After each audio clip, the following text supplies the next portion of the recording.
Bonjour à tous et bienvenue sur GTROM Gaming pour ce test de Duck Nukem 3D sur Saturn. Sorti sur PC en janvier 96 et un an plus tard en 97 sur Saturn. C'est d'ailleurs l'un des plus grands titres de la console, sorti à une époque où la Saturn vivait déjà ses derniers instants en Europe.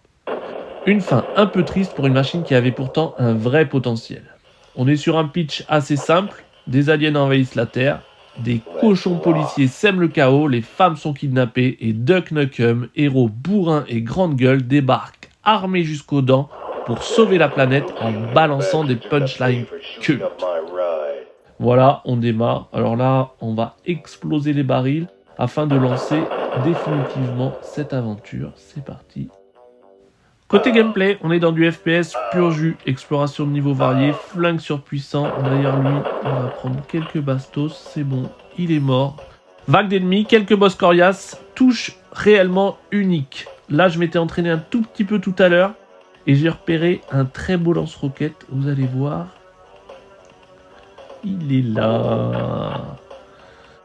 On est sur des environnements bourrés de détails, c'est joli, franchement ça tourne bien. Attention toi, t'es pas prêt. Et voilà, ça c'est de la déglingue. Ça c'est du pur esprit Duke. Techniquement, cette version Saturn est surprenante. Lobotomy Software n'a pas utilisé le moteur PC d'origine, mais son propre moteur, le Slave Driver. Regardez-moi ça comme c'est beau, on voit même les impacts de balles dans les pylônes. Toi, tu vas te prendre encore une bastos, il est pas mort. Et voilà. Ça tourne hyper bien. Certains le considèrent même comme l'un des meilleurs portages console de Duke avec un framerate solide et des graphismes très propres pour l'époque.